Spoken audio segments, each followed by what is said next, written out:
নমস্কার, হ্যালো বন্ধুরা, কেমন আছো তোমরা? আমি ভালো আছি। আজকে আমি নারকেলের দুধ দিয়ে ডিমের কষা করেছি। প্রথমে ডিমটা ভেজে নিচ্ছি, একটু হলুদ লবণ দিয়ে ডিমটা ভেজে তুলে রাখবো। তারপরে আলুটা ভেজে নেব একটু লাল করে। আলুটা ভেজে তুলে রাখবো। আলুটা ভেজে নিচ্ছি, একটু লবণ হলুদ দিয়ে দেবো ওর মধ্যে। আলুটা ভাজা হয়ে গেছে। এখন আমি তেলের উপরে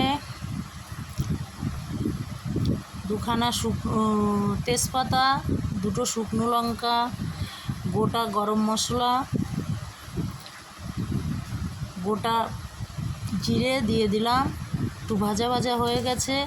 এবার আদা, পেঁয়াজ, রসুন, লঙ্কার পেস্ট করে নিয়েছি, ওটা দিয়ে দিয়েছি। একটু কষা করে ভাজা ভাজা করে নেব। তার উপরে একটু হলুদ আর লবণ দিয়ে দিয়েছি। এবার একটু ভাজা ভাজা করে নিয়ে আলুটা দিয়ে দিয়েছি। আলুটা দিয়ে একটু নাড়াচাড়া দিয়ে ডিমটাও দিয়ে দিয়েছি। এবার একটু ভাজা ভাজা করব, একটু কষিয়ে নেব।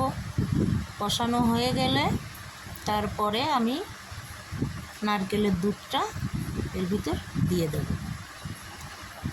নারকেলের দুধটা যখন দিয়ে দেবো, একটু ফুটিয়ে নেব। একটু ঘি, গরম মশলা দিয়ে দিলাম। এটা ফুটে গেলে একটু গরম মশলা, ঘি দুটোই দিয়ে দিয়েছি। আমার নারকেলের দুধ দিয়ে ডিম কষা হয়ে গেছে। দেখে নিন। আপনাদের ভালো লাগলে লাইক, কমেন্ট, শেয়ার করে দেবেন। আমার নারকেলের দুধ দিয়ে ডিম কষা রেডি। দেখে নিন কেমন হয়েছে।